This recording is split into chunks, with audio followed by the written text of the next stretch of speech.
Welcome back to TMZ Sports. Your host, Mojo Mutati, extra hype because I am joined by maybe the greatest professional wrestler on the entire planet, AEW's Bryan Danielson. Bryan, how you been, brother?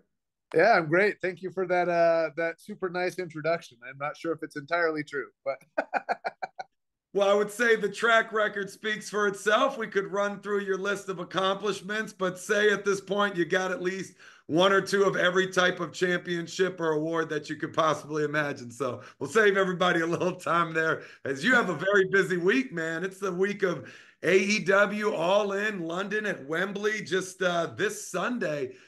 How you feeling, man? I mean, this is a big one. yeah, I'm really excited. It's I'm wrestling Swerve Strickland for the AW World Championship, and it's career versus title. So if I lose, this is it. And so yeah, my family's going to be there, my wife, my two kids. It's the first time my son will get to see me wrestle live, and my daughter got to see me wrestle live in WWE, but she was only 2, and now she's 7, and so she hasn't gotten to see me wrestle live since. So this will be her this will be her first like memory of being able to see me wrestle live. So I'm really excited. Well, I mean, you probably can't set the bar any higher than this one. I mean, those Wembley shows have been absolutely insane. But hey, man, given the constraints on this match, talking about your career, I mean, let's talk about that. You've wrestled all over the world. I mean, what an accomplished road.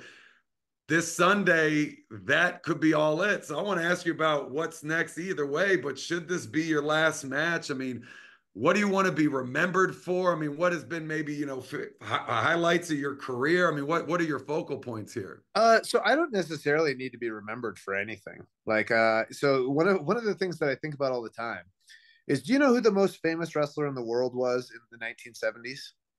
Okay, so that was before Mojo Raleigh, or else that would have probably been the answer. Yeah,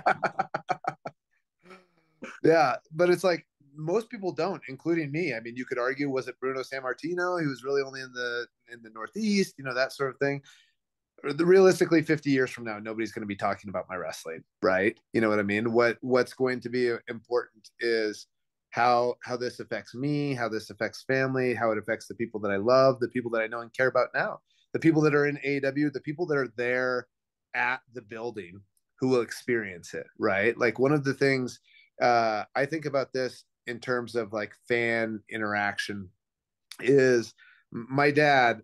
He, until I started wrestling, he only went to one wrestling show ever, and he remembered it till the day he died. And it was he because none of my family were wrestling fans.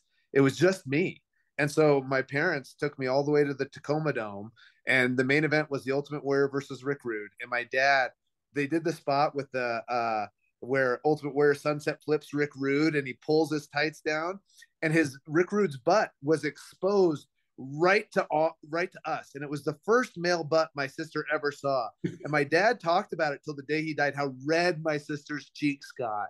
And he just, he like, just those visceral reactions. So to me, it's not important like necessarily how I'm remembered. What I want is for people who go to All In, or people who view it, or whatever it is, for them to take away some sort of memory that has meaning to them, right? You know what I mean? Like, that would kind of be the ideal. And then for me personally, I just want to be present for that moment, to be, because being a performer, like, I'm not going to be able to perform for much longer, and being able to be a performer on that kind of stage in front of my family, like, I just want to be able to lock it in my body so that my body remembers it, right? And so that, 15 years from now, when I'm, beat up and whatever, that I'll be able to, like, not just look back and kind of remember it like vaguely, but to be able to lock in that body, like, from a feeling perspective. It's like, hey, what did this feel like? And it felt like this, and that was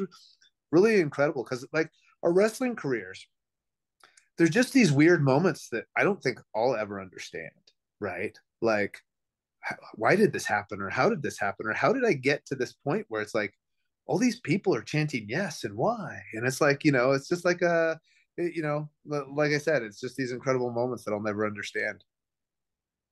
Man, that's incredible. I mean, I can't imagine what's going to be going through your head this week. You got the entire family coming in. Like you said, it's going to be a first for them. Hey, we've talked about what's happened. If this is going to be your last match, let's talk about if you win, if you take that title. What would come next for you then? I mean, any kind of unfinished business that's still sitting there? Because you're coming at this from a very unique perspective, because you actually did have to retire once previously because of injury. So you got to be outside of the business for a little bit and evaluate what life would look like. But then you had this opportunity to come back. You know, anything left that you want to accomplish in this? Because on the outside looking in, most people would say you've done just about everything at this point.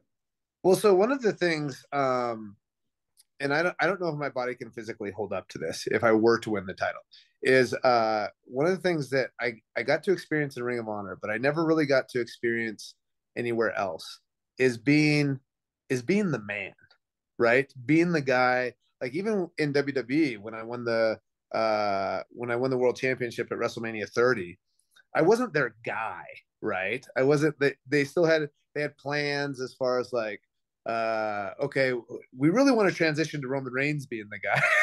Like Vince legitimately sat me down and told me that. It was really funny because the conversation was like, he's like, okay, so we have these great plans, and this is like a week after I had won the title or whatever, and he's like, okay, we've got these big plans.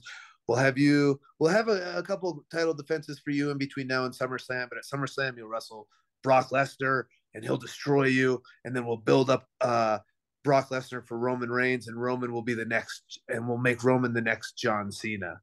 And he's telling this to me, and I'm like, and then I just kind of said, okay, that's great, but I would kind of like to be the next John Cena.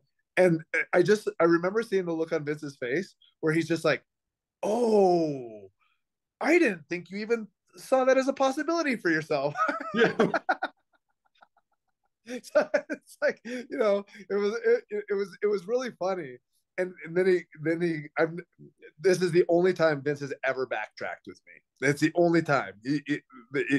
He whenever he said something, he always kind of stuck to it. But that's the only time he ever backtracked. He's like, hey, well, nobody can really be the next John Cena. It's like it's but it was just, but in his mind, I wasn't the guy. I was just a, the the guy that they needed at that particular point because the fans wouldn't have wanted it any other way, right? And so if that said, it would be cool on a national stage to be the guy for a period of time. I did that in Ring of Honor, but that was on much less than a national stage. I mean, we're talking our top DVDs topped out at like 10,000 DVD sales or whatever it is. So it was like, and that was at like the top. I don't, the most of our DVDs sold like 1,000 or 2,000 copies, so not many people saw that stuff. You know what I mean? So, but that was really the only time in my career where I was thought of as like within the company as the guy. So Hey, well, the win on Sunday would go a long way in procuring you that spot, and you'd have the hard way to go along with it. Let's shift outside of wrestling for a little bit here, man. We've talked about what happens if you win, if you don't win this Sunday, but any plans outside of the wrestling ring for the future? What made me think of it is I was watching you fill in for Nikki on the Nikki and Bree show no. podcast, and I had a lot of fun watching that. I mean, kind of a natural spot for you. Anything like that potentially in the future? What you got? So I don't know. I mean, I've had people want me to do lots of things, and I don't really want to do any of them. So for like, I'd really like to just disappear, right? At least from the public eye. Like, what I'd really like to do is help with the community, help with like be involved in my kids' lives. As far as like my wife got to coach our son's t-ball team last year. I'd love to be able to do that this year, right? Like those sorts of things. Those are the kind of things that I'm putting focus on and priority on. I really would. Claudio had just mentioned to me on Wednesday when we were driving back to our hotel after Dynamite. He goes, Ryan, whenever you're done, I kind of hope I never see you again. And not and not in a way. And what he meant by that, and then he added later, he was like, I mean, I'd love to come visit you at your house.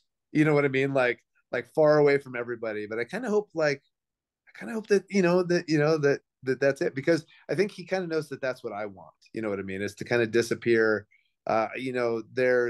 There's definitely benefits to being in the spotlight, but then there's also a lot of there's a lot of trade offs. And so and I think sometimes if you experience mental health issues and stuff like that, being in the spotlight isn't necessarily a good thing. So yeah, so I'd like to just kind of retreat into the forest and just like I vaguely, I don't watch a lot of TV, but vaguely remember like Homer Simpson, like he's in the bushes and he just slowly like disappears out, right?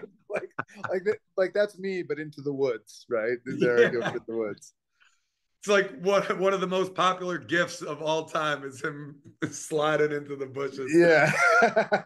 And I can absolutely see Claudio saying that. That's fantastic. But hey, man, I appreciate it. We've taken a lot of your time already. Big one this Sunday, AEW All In, August 25th at Wembley in London. Career versus title, brother. We wish you the best of luck, and hopefully we'll have you back on the show soon to talk about it, my man. All right. Thank you so much.